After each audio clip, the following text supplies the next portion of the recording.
Alright, is this happening? I don't know what's going on. Am I live? Am I not? Let's hope I am. Someone tell me, am I live? Am I not? Okay. I hope I'm here. Someone tell me if I'm live. Tell me if I'm not. I don't know what's going on. Okay, let's see. I'm here. Here I am. So, okay, here. And I am live. It's the Nazarite bringing you Hebrew lore from days of yore. Late. I'm in the middle of a Deep Space Nine episode. A woman comes down. Aren't you supposed to be broadcasting? I'm like, oh. So I just did go live, and I'm gonna. Let's see. What's my password here? Hang on. I'm gonna queue up the chat from Wednesday, if I can get there. How are you people doing? Bereshit 1924. So Nezer is here. Robert Harrison is here. My woman was here. Thanks again. Okay, here I am. Here it is. I'm gonna go to. So you know what? If she hadn't said anything, it would have completely gone over my head. So I'm glad she did.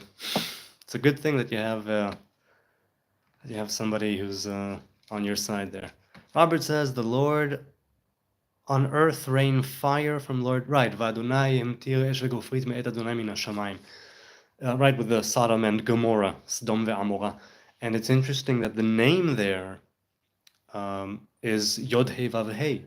The name there is a name of the middle pillar, let's say, a name of mercy, of balance and harmony. It's not a name of judgment. It's not a name of anger. It's not a name that's represented with wrath. Okay, let's see. Content and community. I'm on the back end here on YouTube. Okay. And I wanted to write with the chat from last week. Still me. Hello, good human. Hope all is well there. Things are good here. Thank God. It's weird. I barely ever forget, but I forgot to go live. It's a good thing she was here. Okay, so on Wednesday there was the chat, and I'll just queue it up right now because I didn't get to the end of it, and I definitely want to get to the end of it, answer some more questions here, God willing, if time permitting and all that. Okay, let's see. And I am sorry for not doing it earlier, but I completely forgot, and you know what? I think this is the first time I completely forgot and went live 10 minutes late. So, I love first times. Why not? Okay. As I was saying, the chat from last Wednesday. And I remember where I was, so I'm going to start from there. Unless Mohammed is here. Hello, Mohammed. Where are you from? I am in Jerusalem. Where are you from, Mohammed? Good to see you on board. Robert says, and one of the three strangers was God in flesh because he knew Sarah laughed in herself. Okay, so wait. This is, let me go to I'll read it from over here and not from there. Hang on a second. The chat from last Wednesday, I remember where I was. I just need to find it in the actual chat. Okay, let's see. Let's see. Eiler was talking about. Hang on. No, it was a little before that. I remember. Bear with me, people. We will get there. No, not there yet. Come on. Oh, Ella was here, apparently. Okay, so it was way back, more than I thought. It was a really great, it was a really long chat on Wednesday. And I do want to get there, and I do want... Okay, here it is. Eiler. So we were talking about, someone said, well, who was it? Rabbi Eliezer Rabbi Shlomo, something like that. I think it was Nezer or someone in the chat last week who quoted one of the rabbis who said that all religions are like organs in the body. And I said, I don't think I agree that it's all religions. I think there's definitely religions that, that they don't function in concert and in harmony with or as organs in the body with other religions, so to speak. I mean, local, global, I don't know what, but there are some definitely who are not in that way acted out, performed, followed, studied, and carried out, basically. So he said, undocumented teachers, okay, Bloodnose says, or said, the secular have no decent foundation. I am from Pakistan. Well, good for you, Mohammed. Nice to have you on board.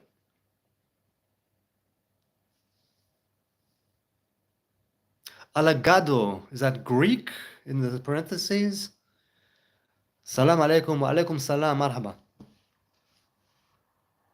Hello to you, Alagado. Where are you at? Okay, Bloodnose said, the secular have no decent foundation. They are lost and leading each other to desolation. Nothing new, really, just worse and worse. Well, the same thing can be said about people who are overly religious, fanatically, extremely religious, whatever the case may be, fundamentally religious, perhaps. And to say that the secular have no decent foundation, the foundation of the secular world is the ancient religious world. And while you can make the argument that a lot of it was, let's say, dispensed with, dismissed, or is currently dispensed with and dismissed, you can't ignore the fact that for most of human history there was spirituality and religion. I know there's a difference. I'm sort of grouping them together for the case of this. Because if when Bloodnose says, I disagree, when he says the secular have no decent foundation, I don't think that's true at all. I think that, that's really, really, I mean, that's making a group judgment. What's the word I'm looking for? I mean, a broad generalization. There's so many types of secular folk. So, I mean, on general principle, I guess the question needs to be better phrased for me to answer. But regardless, that's what he said. The secular have no decent foundation. They are lost and leading each other to desolation. Again, something that can be said for religious people too. People within one religion, one sect and the other sect, one group and the other group, and among different religions who say that, no, you're wrong. No, you're wrong. My God is better. No, my God is better. It's for getting worse. Nothing new. We're getting worse and worse. Yes, I'm inclined to agree that it's nothing new. As for worse and worse, that's relative. To say that the secular have no decent foundation, I guess I just take issue with that. I don't see it that way. And even if you do make the case that some people grow up without any religion at all, if they grow up, let's say, in Western society, and in other Eastern societies as well, for that matter, religion is very much at the foundation of it. Even if it currently doesn't show, it's below the surface. Do you know what I'm saying? Beef Freak said, I agree that you need a teacher, right? So we were talking about, can you learn Torah on your own? Can you arrive at certain things on your own? Certain things you probably should, but from the beginning, should you have a teacher in order to facilitate and organize, let's say, that connection with God? Or is it something that can literally, truly come from within you, and the connection can be that much better if you didn't have a teacher? Now, both of those things can coincide, coexist. And I mentioned our father Abraham, who, right, in the oral traditions, it's said that his kidneys became his rabbis. And I said that I see a case for both. Yes, you need a teacher, definitely at the beginning. Some say until you die. I'm very much a fan of that Zen koan, if you meet the Buddha, or when you meet the Buddha on the road, kill him. In other words, a teacher will only take you so far, and then you probably should do your own thing. And if at that point when you're doing your own thing, provided you had the good background and foundation, and are not lost, and you're able to say, yes, I had a teacher, now I'm doing my own thing, and when I meet a teacher on the road, I should not go with him. I'm doing my thing. Again, it's supposed to be something that isn't solely egocentric, egotistical. It's something that has to have a very deep foundation depending on the religion or whatever in question. You should have a deep understanding. What was it? Was it Picasso who said, learn the rules, follow the rules like a professional so you can break them like an artist? Something like that. That's how I've looked at it. Now, maybe I've looked at it that way to justify me breaking away from from modern day Orthodox tradition. I think I pretty much adhere to the more ancient Orthodox traditions, if you will. or the ancient traditions upon which rabbinic Judaism, orthodoxy is based on and a part of. So Sneezer says it's becoming more obvious and starting to change, but I he says, I bet that's 3 generations of the system trying to raise sissies. Sissies is a funny word. Is it a, no, it's not a palindrome. It's close. Okay, now Sneezer said, I don't know what he means by sissies. If you mean people who are weak, then that's like par for the course, right? What's the, right? Hard times breed strong men bring easier times, easy times create weak men, and weak men create hard times, something like that. Men, people, whatever the case may be. I may be screwing up that phrase or that saying, but it's becoming obvious and starting to change. Now, he's in the States, right? And I don't live in the States. I have no idea what's going on there, really, at all. I barely have a grasp of what's going on in my country. But, let's continue. As for it becoming obvious and starting to change, I wonder, Sneezer, you're here if I'm not mistaken. Where do you see the change? I'm curious. On that note, Robert said, this chat is lovely, love it. And on that note, I will go to today's chat. Say hello to people there. Hang on. Okay, so this was that chat. Where is today's chat? Here it is. Today's chat. Hello there. Okay. I love these Q&A sessions, and while I wait for this chat to pop up, the one I'm in right now, I'll say thank you, thank you, thank you. I have 6 people watching, 3 likes. I've been on for about 12 minutes. I started late. Once again, pardon me, excuse me. It's a new thing, so I love new things. I like first times. I hope it doesn't repeat itself too often, and if it does, then it would be for good. Okay, Cyprus. Okay, so close to Greece. Now, are you from the Turkish side? Are you from the Greek side? I'm assuming the Greek from the lettering, from the letters. Is it Turkish and Greek? I'm so sorry. I think it is. So you take streams about religional discussions. Yeah, it's religion, faith, spirituality, self-development at large. And, basically that's what it is, right? Through my eyes. Or my misinformed, ignorant, and incomplete ways. Not only, but often. So yeah, Sneezer answered not only, but often. That's pretty much. We are multi-faith here. Is correct. Stilmy says, all one God, all one race. Yes, yes, one human race. And what a race it is. I'm interested to listen people from different religions. And Sneezer said, and then welcome, you'll fit right in, he said to Algado. Sneezer says, kill him actually means debate it out, prove each other incomplete. Well, I'm thinking that if you go on your path after you've been with a master, you already know that there's no full completion of anything. Not really. And so, by killing him, I have always thought, don't blindly, right, follow him. He is your master, but he's not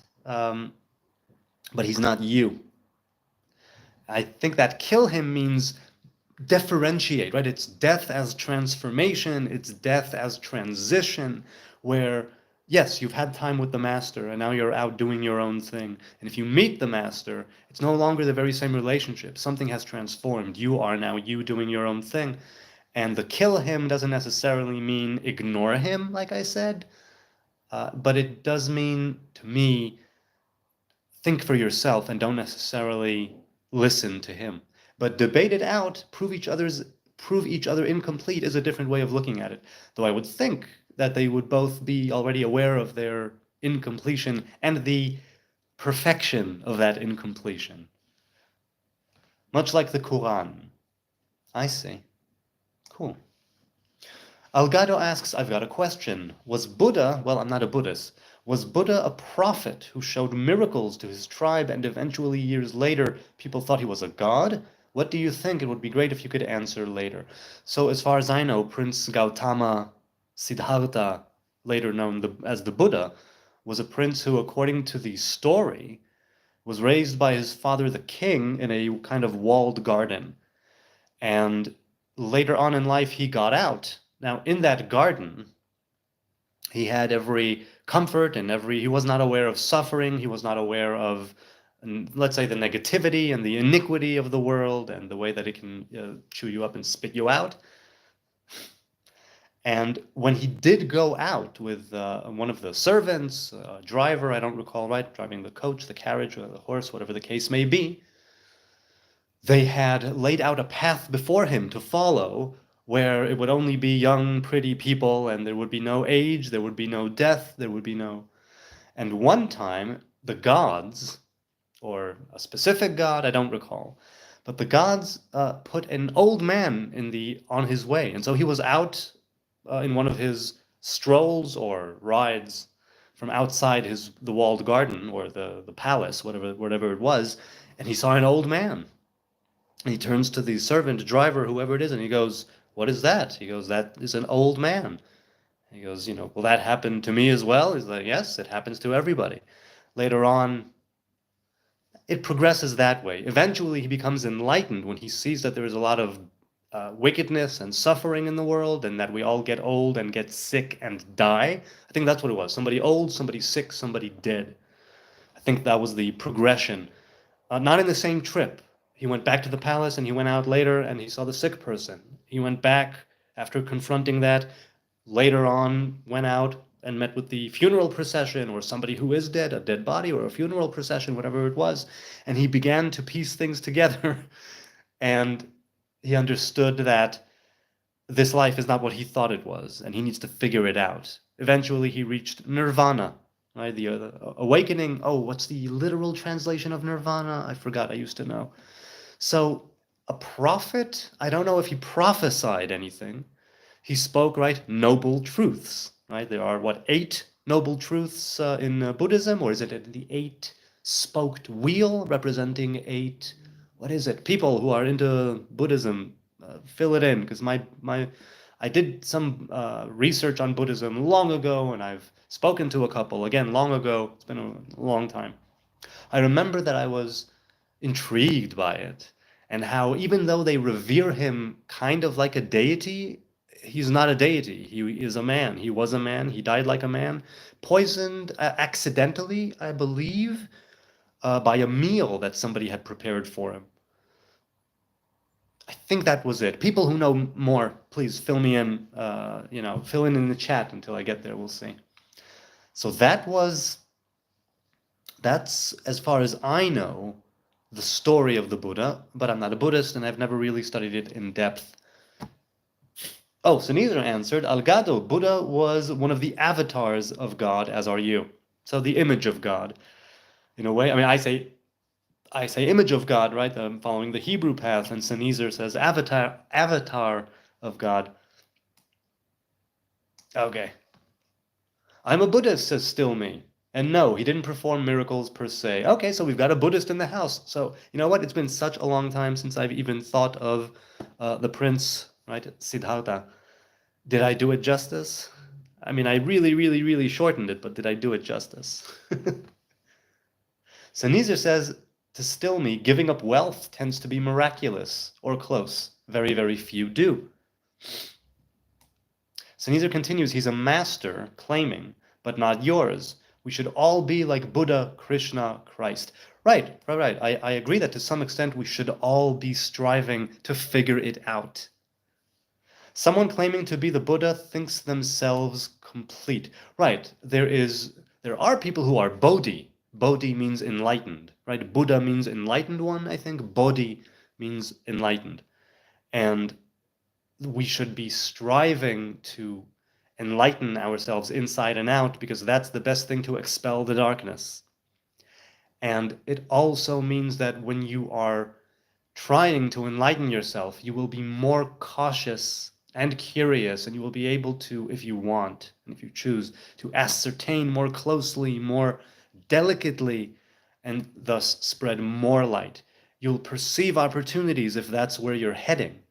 Right? People have holy books to guide them, people have commandments to guide them, people have prophets and tradition to guide them, and it's all about figure yourself out. What is it that you are supposed to be doing here and now? And when you're faced with a choice, go with what's righteous. You know, all, you know, all religions, not all religions speak that. A lot of religions speak that, or some form of that. And be like that leader, be like that prophet, right? Be like Buddha, Krishna, Christ. Be that avatar, that image of God, the personification of the divine image. You can pull that off. If you get your act together, if you enlighten yourself, you will be able to do that bit by bit, day by day, thought by thought. Sneezer says ultimately the wisdom of Buddha was in seeing money not a worthy goal. Eightfold path, eight, yes. Seeing money not as a worthy goal. Well, money are a means to an end by definition, right? You can't live on money. You can't eat coins and bills and digital currency. You literally cannot survive on modern day currency. But you can trade it for goods and servants and services and so on. Right? What did Homer say? Or what did his brain say? $20 can buy many peanuts. Now, maybe some people do consider money as such a goal.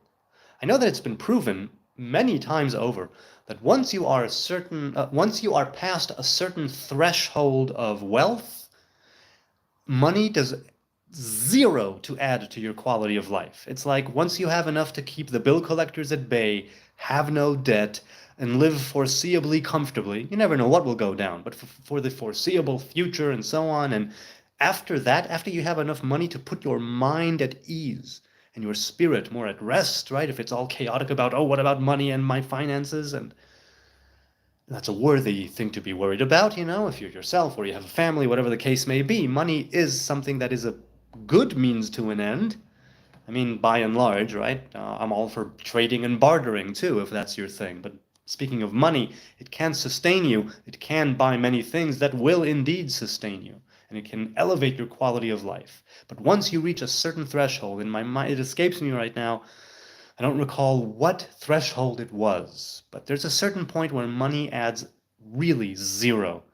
And you could add more and more and more funds to your account, and you can open up more, you know, you can have all that money coming in, and it will do nothing to add once you pass a certain goal. So it's okay to have money as a goal to a certain extent, not make it the goal. That would likely be a mistake. Not 100%, but likely will be a mistake. So if you say that ultimately the wisdom of Buddha was in seeing money not a worthy goal, I'd like to think that there's a ton of people who are doing it at this very moment, not out of necessity, you know, they're poor, they're destitute, I don't know what, and so they say, yeah, money. No, it's people who are able to see that monetary goal and past it in the sense of, I know that the real quality of life, I know that the real wisdom is those other goals. And money is but a means to an end. And that's something that can also, even if you are not considered enlightened traditionally, according to Suneezer, that's ultimately the wisdom. And certainly in a very materialistic and, you know, consumer-driven, I guess, world, money is important, but there are many more important things. Bodhisattva, a Buddha not yet enlightened. Oh, okay. Cool. A Buddha not yet enlightened. Gotcha. Suneezer says, Jesus tells a nice parable about a rich man who builds another vault and dies the next day. I remember from my one reading of the New Testament that I did enjoy the parables. I really enjoyed the gospel, and in the gospel, it was the parables that really got me. I enjoyed that. I mentioned it at the time. It's really Yeshua, right? Jesus speaking to the people. So I may not follow him now, but those things are written well. They're written well. They really are. Seek truth. Hey, seek truth. We're all born with a heart condition that's in need of a healing. The flesh can definitely be a struggle for each of us. Shalom from Oklahoma. He says, brother, blessings and peace on your house and on yours and all of you out there. So nice to be here. Another Monday night. Okay. Wait. Okay. Oh, you know what? See, I don't have my cup of tea. I don't have my tea. Do I have water? I have a bit of water.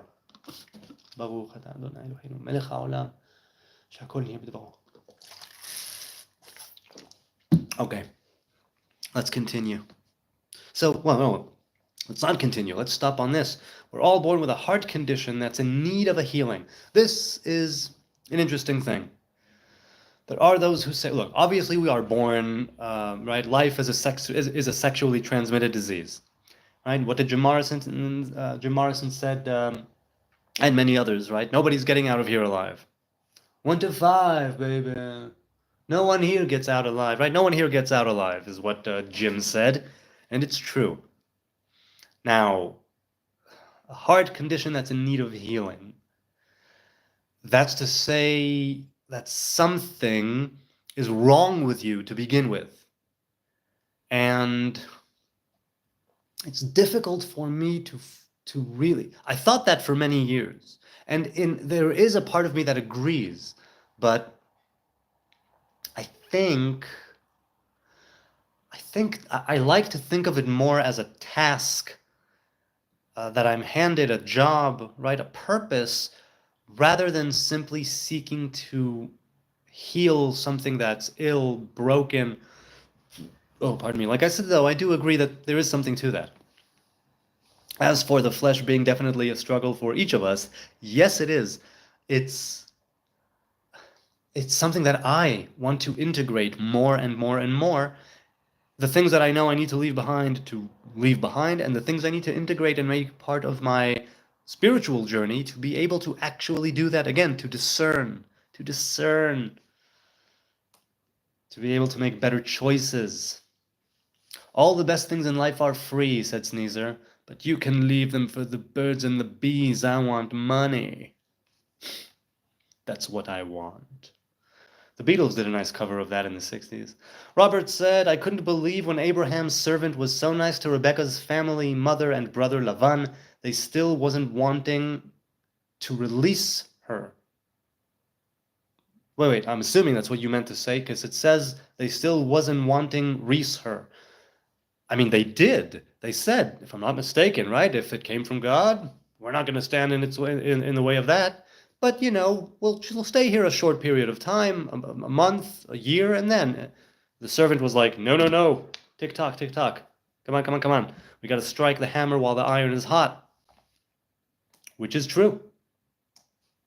Hey, Saran is here again. Nice to see you. Hello, Rabbi. No, I'm not a rabbi, not by any means, but I appreciate the sentiment. Hope all is well. God bless. And you. All is relatively well. I'm sincerely happy that the ceasefire and hostage prisoner exchange is ongoing, regardless of what I think of it and the way it came about and its merits. I'm glad that if it's signed, that it's going on. May we never know another day of war ever again. Not us, not the Hamas, not the Palestinian people or the Gazans and Samaritan and Judeans, whatever you want to call them, right? Not in the world. May war and bloodshed be lifted up from us, and may we know real peace, starting here, starting right now. And that we will lift no swords upon other nations, not swords, not attack helicopters, not machine guns or assault rifles, knives, swords. Well, I said swords, but I was thinking of a katana just now. I think it's true, Sneezer says. More because of modern lifestyle and something that grows rather than starts there. So you do think that it's true that we're born with a heart condition, but you're saying it's more nurture and less nature. That I'm inclined to go with more, right? Modern lifestyle, as you call it. It grows, but it doesn't start there.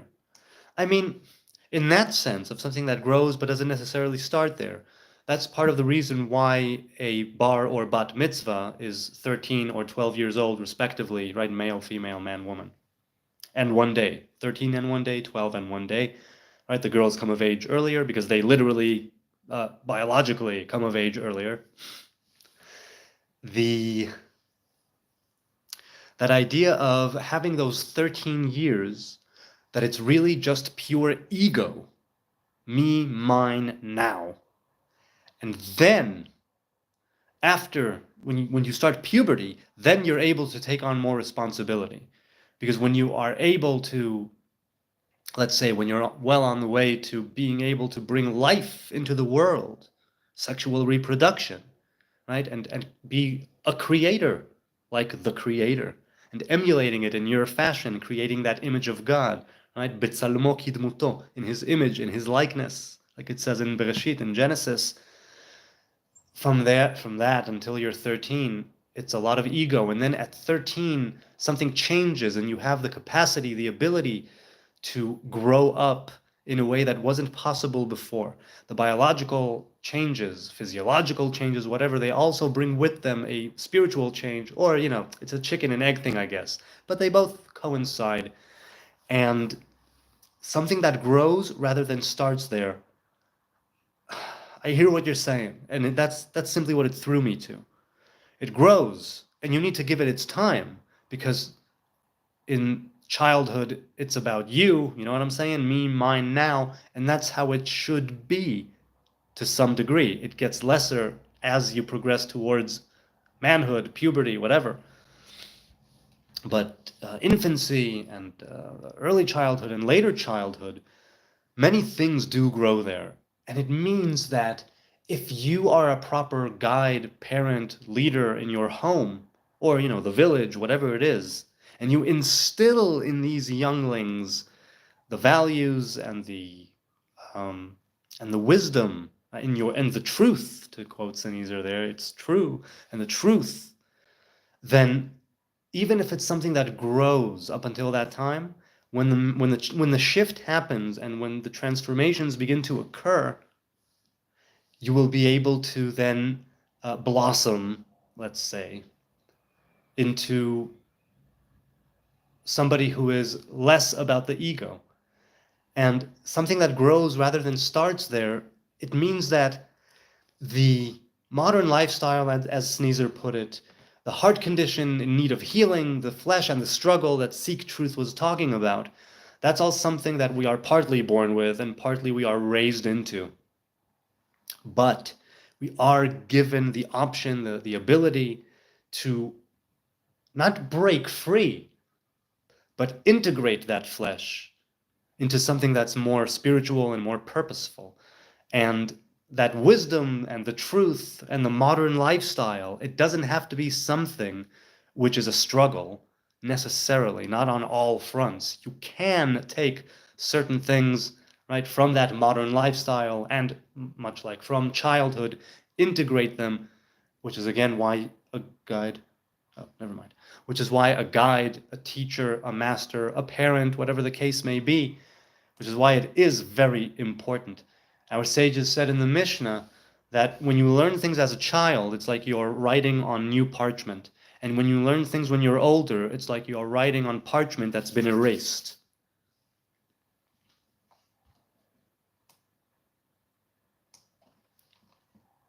Okay, let's see. Let's continue here.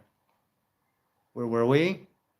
Yes. A Talmud cost 2,000? What do you mean? Which Talmud? What are you talking about? An original manuscript? From where? Don't be a Jew, HN, he said, preferring money. No, it's not a... Listen, you know what? I'll tell you this. In my life, my parents told me this a long time ago that I think Cher said at some point, and I've used it many times. There are times in my life where I haven't had money, and there are times in my life where I have had money, and having money is better than not having money. You still shouldn't make it the be-all, end-all of your being, but it's better to have it than not have it. In the on many levels, let's say. So the only swords would be the double-edged tongue, said Sneezer. Should be the double-edged tongue. Yeah. Keep your tongue and keep yourself alive. I'm paraphrasing Proverbs there. Swords converted to plowshares. Yes, that's right.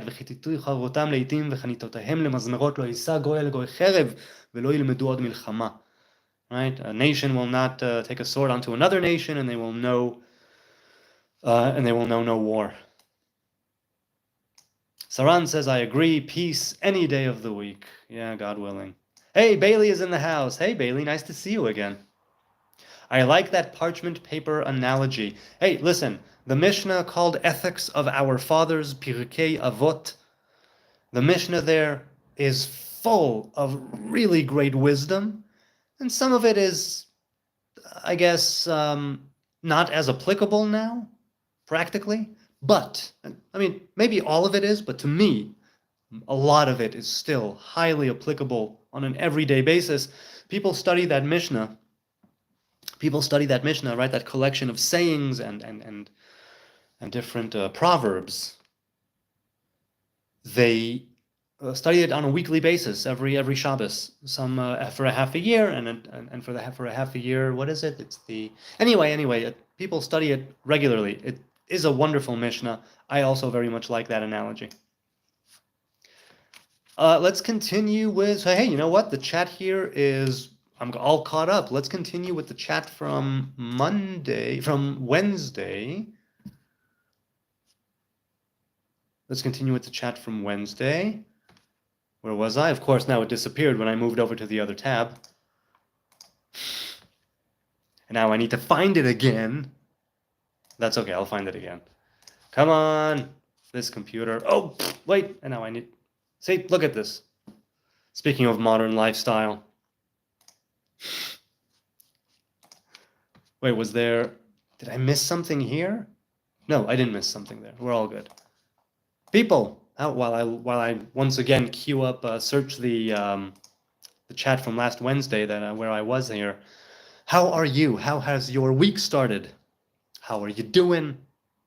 Give me the good word, as it were.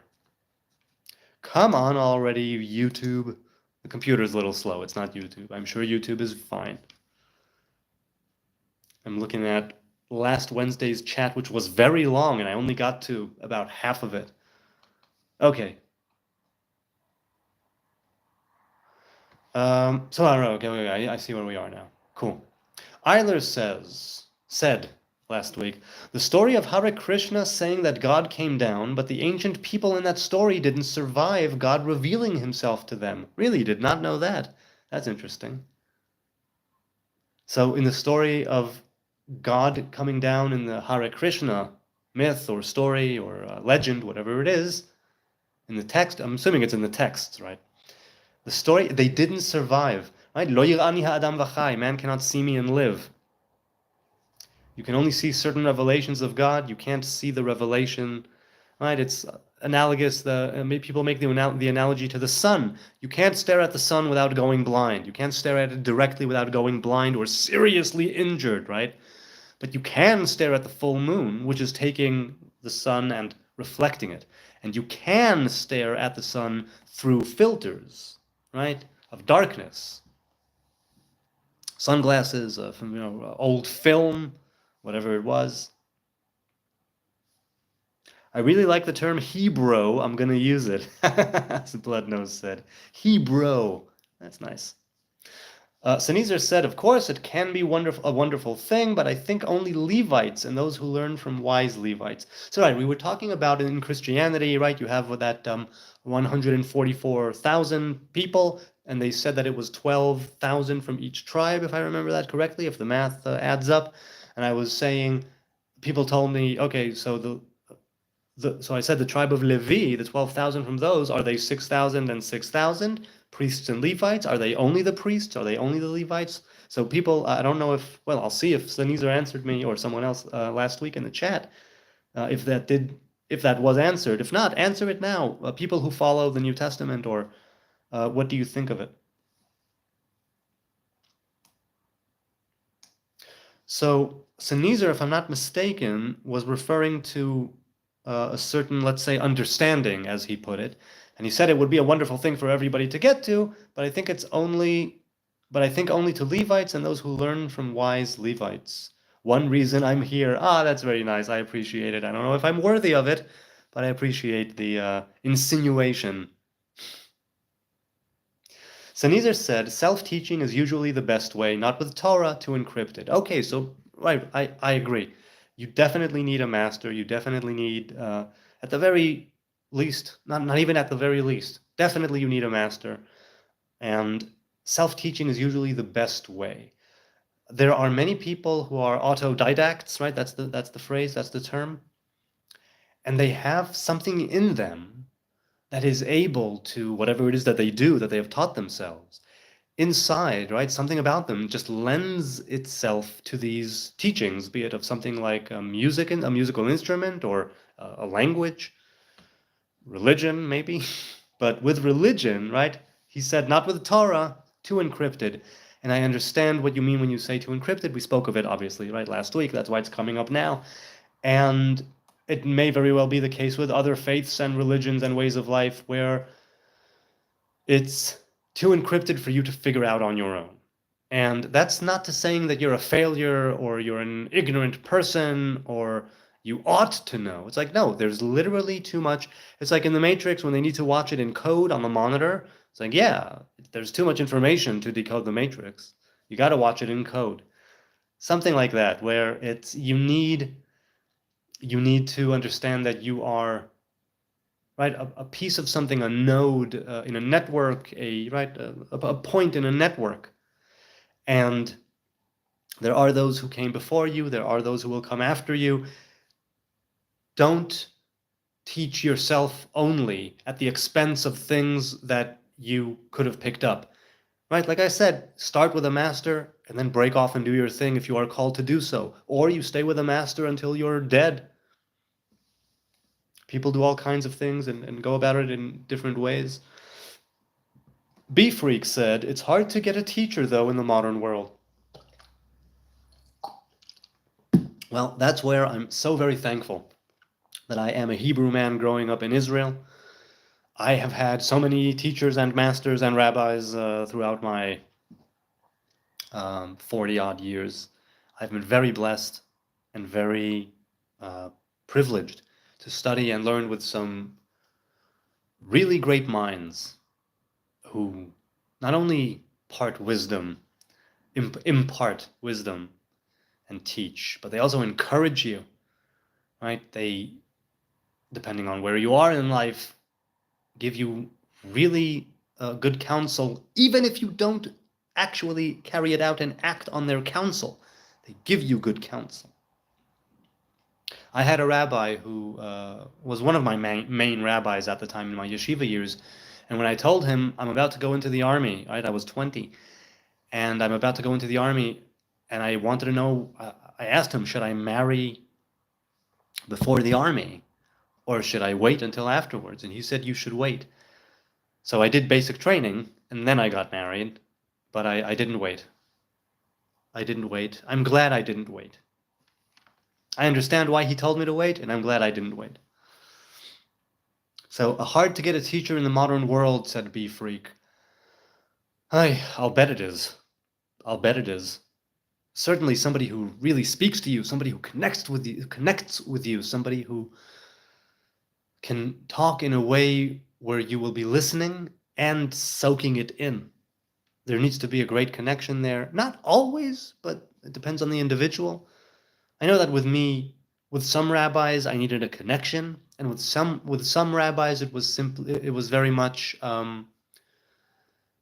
more of a teacher-student than a master-apprentice, I guess. Not that I'm a rabbi's apprentice. I never was. I never went to. I never wanted to take the rabbinic tests. I'm not a educated or learned man in that sense, or in any sense almost. Robert said, HN, if kidneys were the rabbi, what organ was the cantor? Yes, the cantor, right? The chazan, as he's known. Sneezer said, I'm very firm on shouldn't with a teacher between you and God read the New Testament. All teachers get it wrong, said Sneezer, if only because you misunderstand them. Yes, that is a very important thing. The student doesn't always understand the master, and certain things, only over the course of time do they reveal themselves. After a long period of time of you walking with something, talking about something, going with something, living with something, will it reveal itself to you in the way that the master first intended. He is higher up on the hill, he has a clearer and less obstructed view, right? His horizon is further out. He can see where different things meet. and that you sometimes can't. Right? It's like being in a maze and you have a dude on top of the hill who can see the maze clearly and he says, go left, go right, go here, avoid that. And misunderstanding them is something that I think many students and disciples struggle with. Maybe not constantly, but if it's let's say in a one-on-one session, misunderstanding can happen. In a group session, of course, also misunderstandings can happen. If you misunderstand something when they're talking to a group, it's one thing. If it's a one-on-one, that's different. That's I think more dangerous. Or dangerous, that's the wrong phrase. I shouldn't say dangerous. That's the wrong way to phrase it. But all teachers get it wrong. I think they get certain things wrong. They're only human. Sneezer said, fake Christians are the ones going around, you shouldn't do this or that. The ones judging everyone else. So, judgment is something that is needed in the world, but it's always a question of measure. And our sages said at the time of the Second Temple, when it was still around, mind you, and I mentioned this last week as well, that it's very, very doubtful that there are people who know how to rebuke properly. It's doubtful that there are people who can receive that rebuke with authentically and sincerely and without not getting all defensive about it. And it's doubtful that people will be able to act on the rebuke in the way that it was received and in the way that it was meant and in the way that the person receiving it was meant to carry it out or to right, what he or she were meant to do in light of the rebuke. It's very messed up, which is why I'm very much a live and let live sort of individual. I try not to be judgmental. I critique myself, I judge myself, but I usually don't judge other people, not in the sense of being fake or real, but in the sense of me, really. I'm going to judge me. This guy? Hell no. So, no. Ella said, Ze'eran Pin. I don't remember what the context was at the time, a week ago almost. So maybe she'll continue and then I'll get what she's talking about. No, she didn't. I guess she was simply referring to something that I was talking about last week at the time. Okay. She continued. Oh, she continued later. The chat once again jumped. Hang on. Here we are. Robert said, in the beginning was the Word, and the Word was God, and the Word was with God. So that, if I'm not mistaken, is the beginning of one of the Gospel. It's John, correct? Right? Habesora al pi Yochanan, as the followers of Yeshua call it. In the beginning, I like that beginning. I really did like that beginning. It doesn't begin with a genealogy, it begins with this word thing. I've always liked that. Sneezer said to Eiler, are you saying God would be unable to live as a human, of experiencing death, of living as you? How else would God be fit to judge us, except having lived our lives? Eiler replied, are you talking about the Hare Krishna thing, or the God coming down to earth part? I never said that God would be unable, but I don't see God's aim to do that yet. Okay, so Nizar said, do you have any idea how many humans want to give God a piece of their mind for making life so bad? And he continues and he says to Eiler, not yet, he's 2,000 years late. In fact, Nizar continues, in fact, not only has God been every avatar, but every human and every animal too. So, Sneezer, where does it break down for you? In the subatomic level, or is there nothing that is devoid of God? Is it like the Hasidic leit atar panui mineh? There is no place that is devoid of Him, or there is no place that is vacant of Him. That's one of the Hasidic creeds. It's like live your life and do it well and go with God, because there's no place that is devoid of God. Even, let's say, the Kabbalistic empty space, the Chalal Panui, the Lurianic, and even before Rabbi Louis, even before the Ari, but that place which is seemingly devoid of divinity is the place where the world was created. That's the Ari teaches that Right, the Lurianic Kabbalah starts with that idea of the empty space, where everything was divinity, and then God created an empty space that is seemingly without, right, divinity, without the divine, and in there he was able to create time and space and the finite. So it's as if God made um, a sort of black hole in the universe. The black hole, and as you come near it, as we know, bends the rule of space and time. All of the laws of physics become absolute, right, basically null and void to a great degree anyway, when you're talking about a black hole. And it's where the regular thing simply just breaks down and does not apply, which is why when I think of the Halal Panui, right, the Lurianic, the Ariz Halal Panui, I don't follow that branch of Kabbalah, but I don't study it rather. I don't study that branch of Kabbalah, but the Lurianic Halal Panui, the vacant space, the empty space, it's kind of like a black hole where before that it was all divinity, and then there was something within divinity that doesn't follow those rules. And so they called it a Halal Panui. And they say that God, right, again, I say the revelation of God, they say God actually sort of what's called made a tzimtzum. It's as if divinity was made narrow and it was shrunk, and a small, tiny particle of divinity, right, came down in a straight line into that space.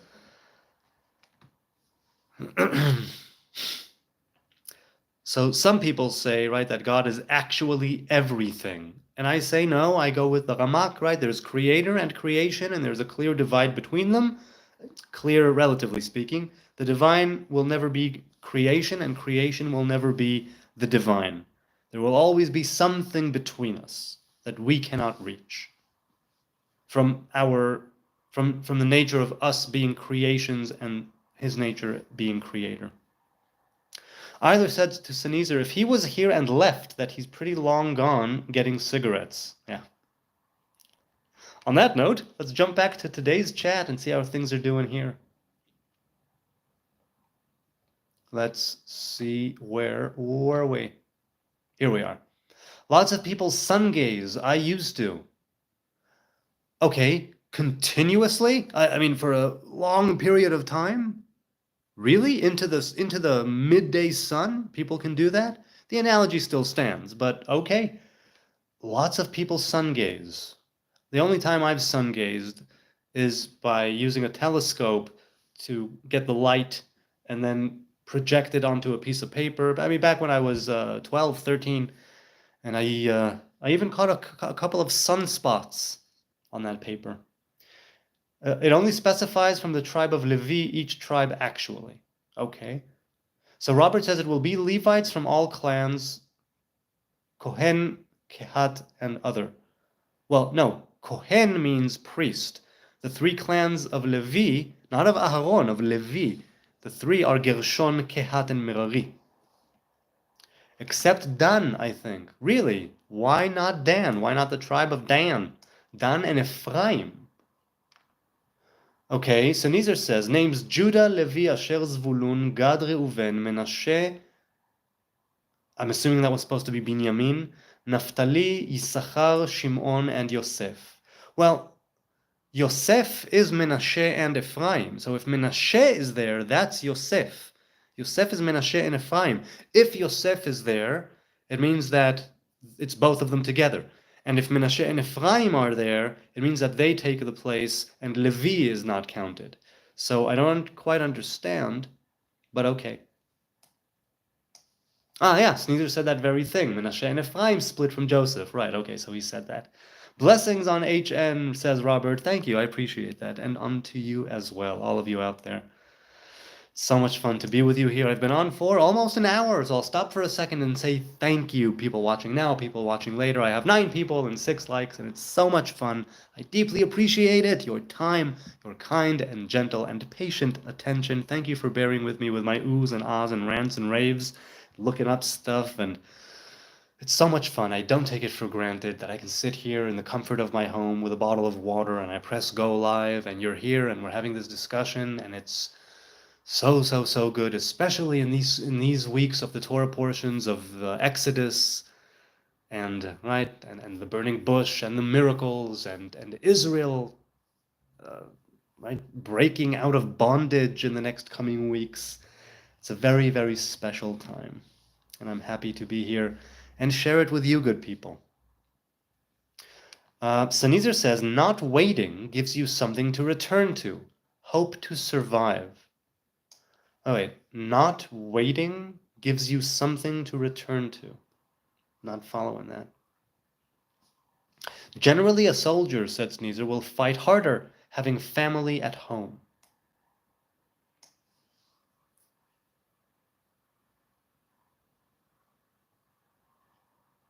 Okay, cool. Generally, a soldier will fight harder having family at home. Well, you know, here in Israel, where you have the people doing mandatory service and then reserve duty for like 20 years or more.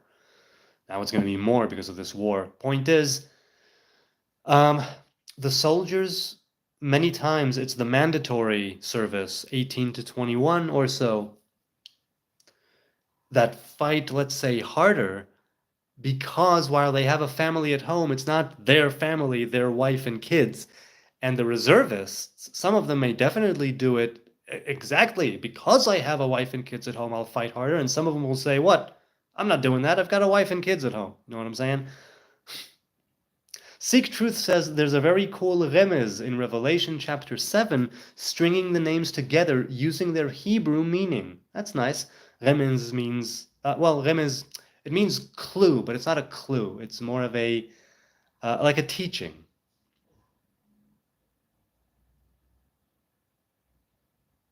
Or something which insinuates, right, and references something. Sneezer says, what do you think about the theory of each tribe being like a Myers-Briggs personality type? Right? What is it? It's the Myers-Briggs something index, right? I don't remember. Myers-Briggs, that's the MB.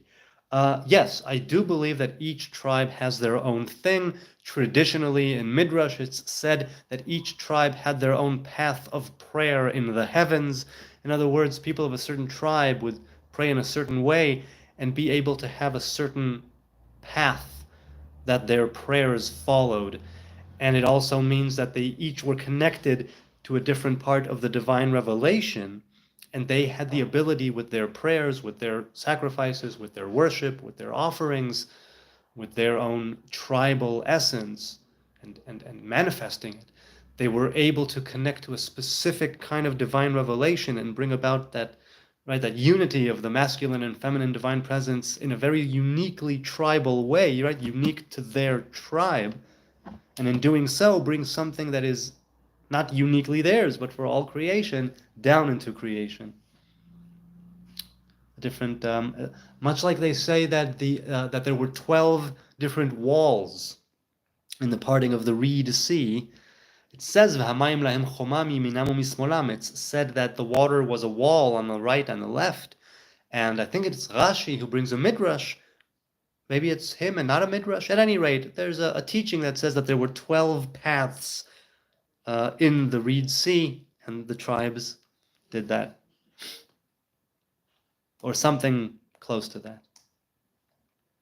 So what do I think? I think it definitely makes sense because these people descend from the brothers. And the 12 sons of Jacob, they each had their own thing. Even though some of them came from the same mother, we see that they are still very different, let alone those who came from different mothers. Right? 4 different mothers. Pardon me. I had Grok map them out, says Sneezer, along with other concepts like constellations and spirit animals. Now, the theory that each tribe is like a certain personality type, does that very same one also say that each one corresponds to a certain constellation and each one corresponds to a certain spirit animal? I don't know the theory. Can you link perhaps or leave it in a comment? Hey, hi there. Sneezer continues and says, anyone else notice that the first temple was sacked in 420 BC and the second temple lasted 420 years? Very 420. The first temple at 420 BC? That... Does that make sense? Both of them together stood for just under 1,000 years. What is it? Not really. What is it? No, is it important? No. Then can it wait? No. Okay. Be right back.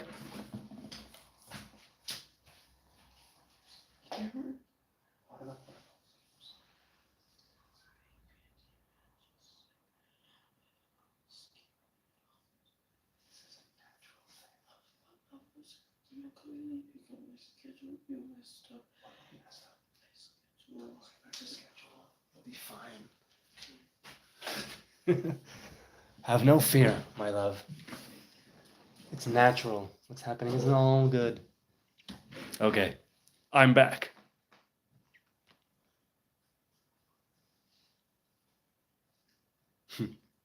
Okay, yeah, it is very 420, if that is the case, indeed. Sneezer says exactly read judgment. Yeah. Almost like a 3,000-year shout-out to stoners. Nothing is devoid of God, said Sneezer. Yes, that paraphrases well. Oh, I like that, he said, beginning with an empty space, seemingly without divine. No, everything is the divine, then comes the empty space. Seemingly being key. That's right, seemingly. It's all the way that we perceive it. It doesn't mean that it actually is that way. And that's the first thing to know about any strain or sect or group of Kabbalah. It's like, it's all things to get you to understand and make certain connections in your mind, be able to bring about certain things into the world, right, with Torah and commandments and good deeds. And it all is seemingly. And the way that things seem to you and the way that you perceive them, it changes, right? Again, the higher you go, the further out you can look, and your horizon changes.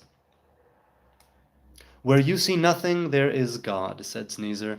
That within divinity is what I call the center of time. Yes, in that sense, it is very much like the Lurianic Halal Panui. That's right, that's right. A creator can be seen through their creations. Sneezer bringing it with the pearls, with the gems. An author known from their books. Yeah, that's a very old argument of when you see a chair, it's obvious that a carpenter or someone somewhere had created it. It didn't come out of nowhere. It didn't come out of nothing. These pieces of wood did not appear out of nowhere like that, nor did they rearrange themselves like that randomly. However, there is also, let's say, in modern day physics and quantum mechanics, where they say, no, if you write Schrodinger's everything, if you put something in a box and close it up over the course of billions and millions and trillions and quintillions and whatever of years, and the atoms will eventually really reshape themselves, and so it can be anything, potentially. It is probably just one thing, and it potentially can be anything, given enough time. If you lengthen the time frame, anything is possible. And so people say that, and people say, no, it's not random. This is a creation, and it's an intelligent design, as people say. I see there's room for both of those opinions. I can see why people would be very, very, very passionate about either one of those. Seek Truth says, we are kind of like the flea on the dog. All we can see and feel is the dog, totally oblivious to the outside larger world of things. Right, there's the master firebender that first tries to teach Aang firebending in The Last Airbender, and he says if the fish, right, lives in the river his whole life, does he know everything? No, he knows only what he has. He cannot imagine the ocean. I'm butchering it, but that's kind of what he said. For up to 5 or 10 minutes, it will damage with too much, of course. Okay, so you can glimpse it for 5 or 10, up to 5-10 minutes. So it's not a precise analogy, or what's the word? But yes, right, with the sun gazing. So tell me, what did you gain from sun gazing? Was it simply to Uh, was it simply to train your eyes to receive more light regularly? Because, I mean, the corneas, the pupils, whatever it is in there that might be fried, is it kind of a case of building up tolerance to a poison, right? Exposing yourself to direct sunlight like that? Why not done has been a question to almost every Christian. Well, interestingly, it was Samson who was of the tribe of Dan on his father's side. On his mother, they say that it was Yehuda, which is why he could have been Messiah, but I digress. Um, Samson is seen as one of the best specimens, if you will, of Dan, and he himself was captured, right? He was captured, he was caught, he was blinded, and he later took down the hall with all of those Philistines there. Dan, it could very well be. Well, look. No, you know what? Let's not get into it. It's a so let's put it this way: the question is on every Christian's lips. You say, "What are some answers?" I'm curious. Do you know? I wonder why not Ephraim too. The serpent tribe, yes. Yaakov told that, gave Dan, his child, that blessing only last week. Yes, last week. KJB, hey, nice to see you again. Is the Kabbalistic conception of God personal or impersonal, like in Buddhism? God is an all-pervading energy or consciousness. So it's, right, it's both. It's both. It has to do with that, because you are the image of God, right? You're created in the image of God. In that sense, it's very personal. And on the other hand, you will never truly ever know God, like you won't ever truly know somebody else's consciousness and being and life. You'll never know what it's like to be someone else, at least not. There are different people who speak of reincarnation, but that's not someone else, that's still you. You know what I'm saying? Much like you wouldn't be able to fully 100% share another being's consciousness, or at least that's not, in the very same way you won't be able to know God like that. So it's both. It's personal and impersonal. It's the deepest connection and it's the deepest divide. Dan is the serpent, kicked out of Ireland. Kicked out of Ireland. Was it Saint George? No, that was a dragon. Who? Somebody banished the snakes out of Ireland. Was it Saint Patrick? Who was it? In Judaism, there's two messiahs. One will suffer and one rule and reign. Right, Mashiach ben Yosef, Mashiach ben David. That's what it's known as. Mashiach ben Yosef is said, well, look, there are two messiahs. Again, there can be many messiahs. You can have one from the tribe of Joseph. You can have one from the tribe of Judah. You can have one from the tribe of Levi, and they have. You can have one from the tribe of Dan. It's like you're still Messiah. You're still an anointed one. If you are anointed, if the people crown you, and then you rule and you reign. It's an idea, not necessarily people. Also, there will be people, but traditionally speaking, Mashiach ben Yosef is supposed to be the physical, Mashiach ben David is supposed to be the spiritual. And you need the physical foundation to later imbue with spirituality, just like you need in the story of creation to make the body of earth and then breathe life into it, right? That's spirit. Vayipach be'apav nishmat chaim. In the very same way, redemption, they say, is like that, where first you build that physical thing, and that is later, or in Ezekiel, right? First the flesh and the bones and the sinew and all of that, and only then does he call the wind from the four corners in the dry bones vision.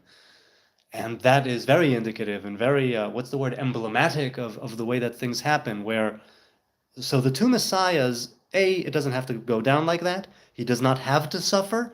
But yes, traditionally he will suffer and die by a wicked leader of some kind, and I'll leave it at that. But that does not have to come to pass. It can very well be the case that Mashiach ben Yosef, and whether you think it's an actual person, whether you think it's a period of time, whether you think it's a succession of kings that are not of the tribe of Judah but of Joseph, whatever it is, it means that there could very well be a time when the physical nature of Israel is that it is in great straits and horrible times, and we're suffering.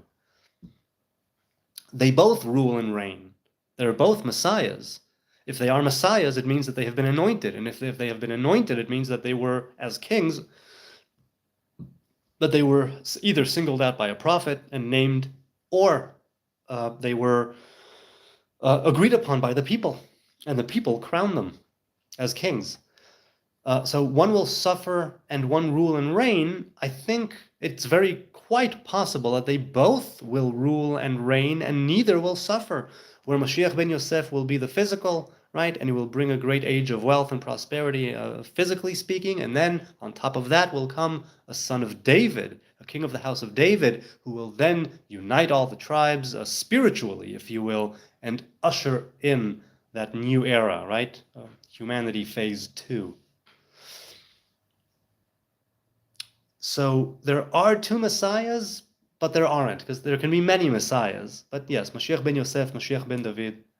In Christianity, there's one messiah that does both, right? And that also can be the case with the Hebrew tradition, definitely. Can we meet your fam, says Bailey Underwood. Unfortunately not. I'm not going to, occasionally one of the kids makes an appearance, and sticks his head into the frame. I do have a couple of shorts or videos where they, again, one or two of them make an appearance. But no, the fam, if they want to be on, I don't think I would say no, but they need to be a bit older. So, yeah. Robert says, not Ethiopian to Sneezer. Not Ethiopian. Right, so he says Irish. I don't know if he's joking or not, but okay.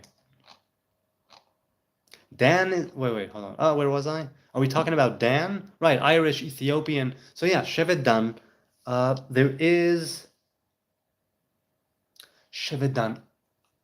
Is it in India or Ethiopia that the people have done, or is that Menashe? I don't recall. There are a few places in the world where 1, 2, or 3 of the 10 lost tribes, allegedly lost, right? Where they say that they have a tradition of being of the 10 lost tribes that were exiled by Assyria before the first temple fell. Seek Truth says, the first remez I was taught was stringing the names of Adam and Noach together, writing down their Hebrew meaning in order. Very thankful for my uncle who showed me to look beyond the surface meaning. Well, what was the remez? Are you talking about Adam as in earth and Noach as in to rest? Which is it?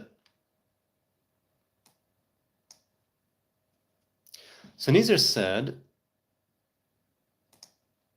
I heard absolutely wonderful theory recently, quantum immortality. Quantum immortality.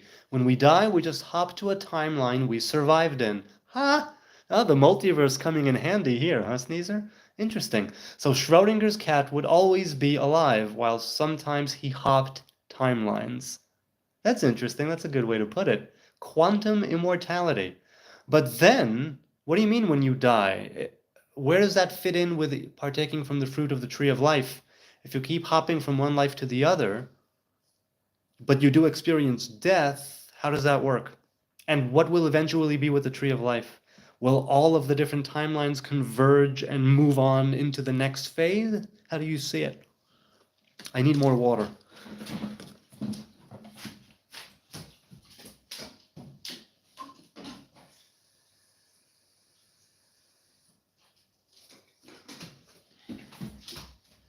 Okay. Here I am. All right. Let's continue. Hey, James Bong is here. Good to see you all. Good to see y'all as well. Dan Ethiopian, asks Robert. Yeah, I mean, they're known as Beta Israel. I don't think so, but I don't recall. Sun gazing to see spot, says Robert Harrison. Well, again, I saw it not through the actual telescope. The telescope was merely projecting through the eyepiece onto a piece of paper. I've never looked at the sun through a telescope. That would definitely burn my eyes, even if I wanted to see sunspots. You know what? My hair has been in this ponytail almost all day. Give me a second. Shake it off. Shake it off. Ah, ah. Okay, here I am. Sneezer says, I assume that means in the new reality we just wake up from a dream or a nightmare. Whenever one of the kids, talks of death and they fear death or whatever, I say, look, you know how when you've had a really long day and you get into bed and you're able to just breathe and fall asleep, right? And then you wake up refreshed afterwards. He says, yeah, this is a very long day. And when we die, we wake up and we are refreshed.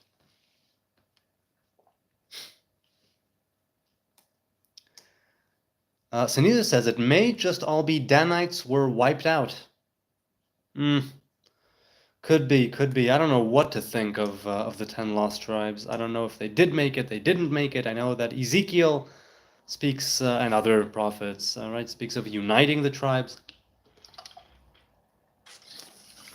under the rule of the house of David. But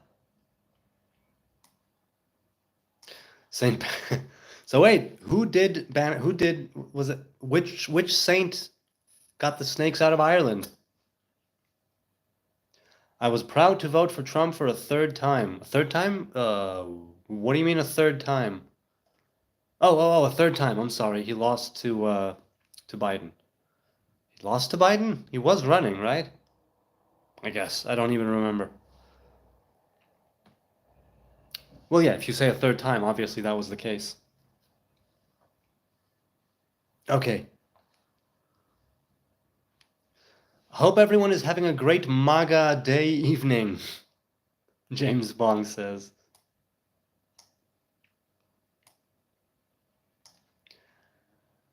You know, there is something to be said for a measure of nationalism and of patriotism and America firstism. There's definitely something to that. Pardon me. Okay. 45, 47, okay. I hear what you're saying. Seek truth. Here I was thinking it was Jill Biden. Where, what? Something went over my head here.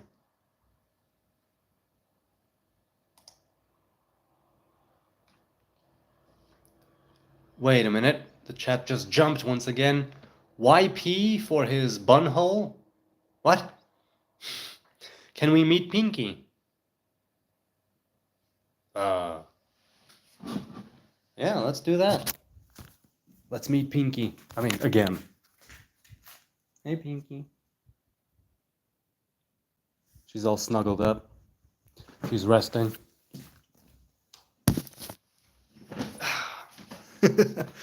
She's such a little ruggala, that doggo. Okay. Look at the flag heralds, all from the 12 tribes, said Sneezer. Oh, I'm sorry. There was something before that. James Bond, we want Pinky merchandise. Pink merch.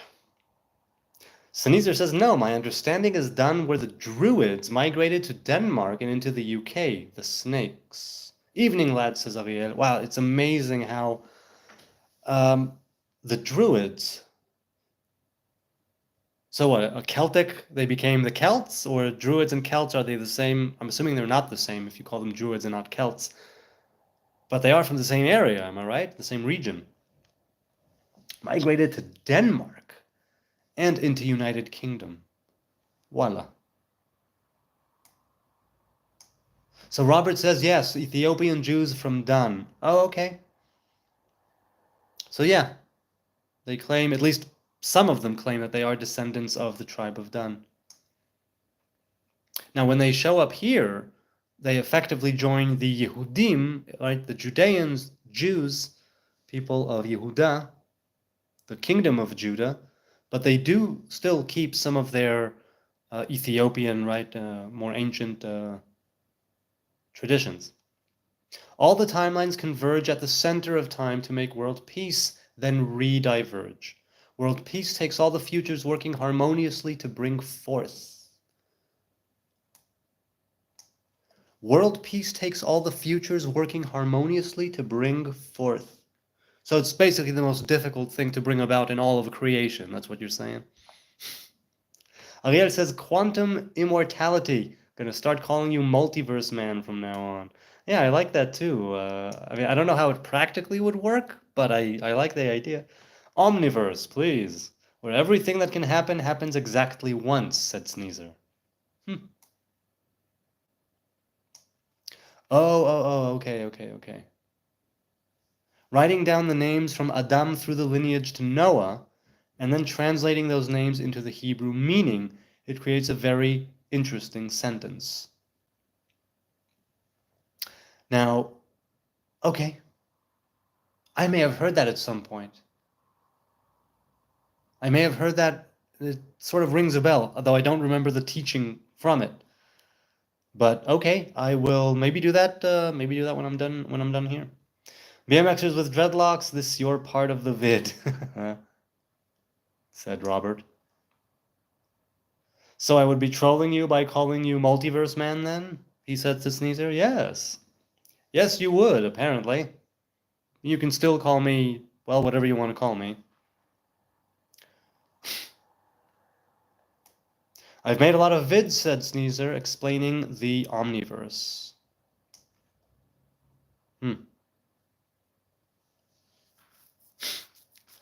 TP for his bunghole, said Sneezer. Are you threatening me? I am Cornholio. Sean Hurwitz screaming bass, Robert said.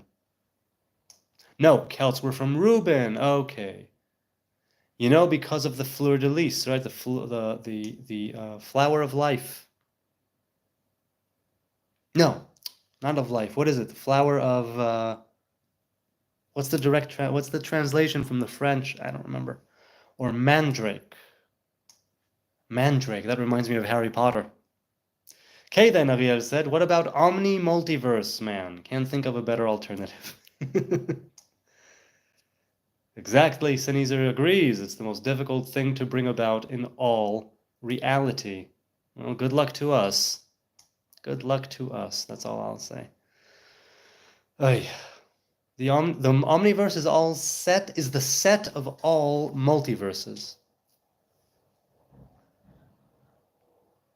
Sneezer says, Robert says, Trump just said United States will go to Mars. Okay. I mean, I don't doubt that they will at some point. Multiverse is only ever a partial perspective. Right, it's that fractaling in and out of itself. And yet, there seems to be order to the chaos. You know what I'm saying? Where, yeah, you have all of these multiverses, but they are, as if I'm understanding you correctly, that they are too only part of the omniverse, right? Which is the, what did you say? It's the, where was it? What did he say? Where was it? I just saw it. I just read it. Never mind. I just read it now. No, now I need to find it. What did you say? Where was it? Where was it? Where was it? Never mind. I won't bore you with me trying to scroll through the chat. I would buy a pinky shirt, said Robert. Sneezer says, not only the hardest thing to bring about, but also the entire point, and inevitable. I agree, it is inevitable. Thank God for that. It's timing that's questionable. World peace, God willing, in our time, in our day, right here, right now. On that note, I will say good night and goodbye. I will see you, God willing, on Wednesday for another live stream.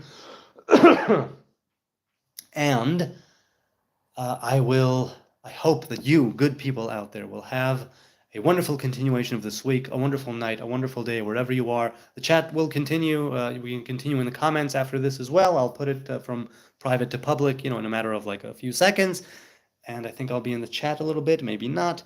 And I will continue the chat, continue the dialogue from last week that I didn't get to complete yet. this week. Until then, thank you for being here. I appreciate it. It's been so much fun. Good night from Jerusalem.